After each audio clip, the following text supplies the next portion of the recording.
Rachel was the youngest of three children, the wild one as her siblings often called her. Growing up in a strict household, she constantly felt as though she didn't fit in. Her father, Mr. Thompson, was a man of God, a minister in their small-town church, while her mother, Mrs. Thompson, was the backbone of the family, loving yet firm.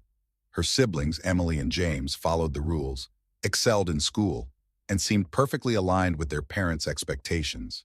But Rachel, with her adventurous spirit, longed for something different. She wanted freedom, to explore the world beyond their small town, and to escape the suffocating expectations. When she turned 18, Rachel decided she had enough. She packed her bags one night, leaving a note on her pillow. She promised herself she'd find her way in the world and show her family that she didn't need their rigid lifestyle. She was determined to make a name for herself, to live without the constraints of their rules, and to enjoy the independence she craved so deeply. Her family had warned her about the dangers of the world, but Rachel was confident that she could navigate it on her terms. The first few months were exhilarating. Rachel moved to the city, found a small apartment, and got a job at a trendy cafe.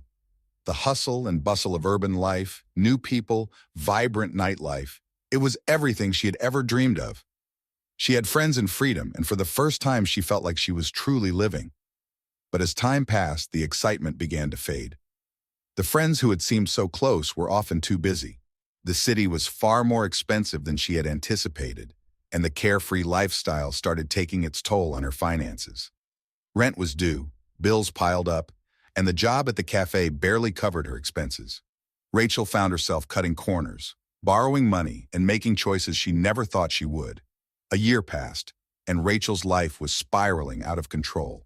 She had distanced herself from her family, too ashamed to admit that she was struggling. Her pride wouldn't allow her to call home, even though deep down she missed them, especially her mother's comforting voice and her father's steady presence. The weight of her choices bore down on her, and one day, after a particularly tough day at work and receiving an eviction notice, Rachel hit rock bottom. Seated on the floor of her empty apartment, Rachel was overwhelmed by a tidal wave of regret. The city that once felt alive and vibrant now seemed cold and indifferent. She had no money, no support, and no clear path to make things right. Her gaze lingered on her phone, her parents' number stored in her contacts. After what felt like an eternity, she finally relented. With shaking hands, she dialed home. Her mother answered on the second ring. "Rachel?" Her voice carried surprise and deep concern. It had been months since Rachel had spoken to her family, her last contact being a curt phone call before she left. "Mom," Rachel uttered, her voice trembling as tears streamed down her face. Those 3 words were all she managed before breaking down completely. On the other end, her mother's heart ached to hear her daughter's pain. Yet there was no anger in her tone, only love. "Come home, sweetheart, just come home." Rachel hesitated. How could she look her family in the eye after all that had happened? She had made her choices, chosen her path, and now she was returning, defeated.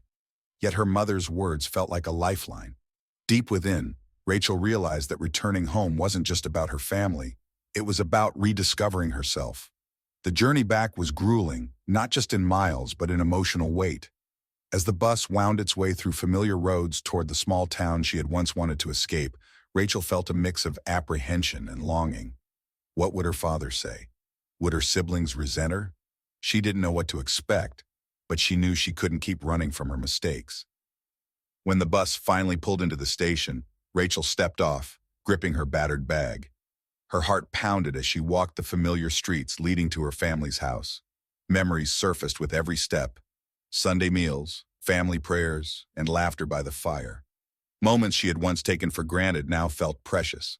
The house looked exactly as it always had, with its blue-painted front door standing like a symbol of home. Rachel drew in a deep breath, her hand shaking as she rapped on the door. The door opened almost immediately, revealing her mother, tears streaming but her face glowing with a smile. "Rachel," she murmured, wrapping her in a heartfelt embrace. Rachel held onto her mother tightly, her emotions pouring out. For the first time in what felt like forever, she felt secure. She felt like she belonged. Her father appeared in the doorway next, his expression serious but his eyes gentle. "Come inside, Rachel," he said in his steady voice, stepping aside. Although he didn't say much, His presence conveyed everything. Rachel knew he was glad she had returned. Inside the house, the warmth she had been missing wrapped around her. Rachel knew the road to rebuilding trust and healing would be long, but she also knew she was finally where she needed to be. The days that followed were filled with healing.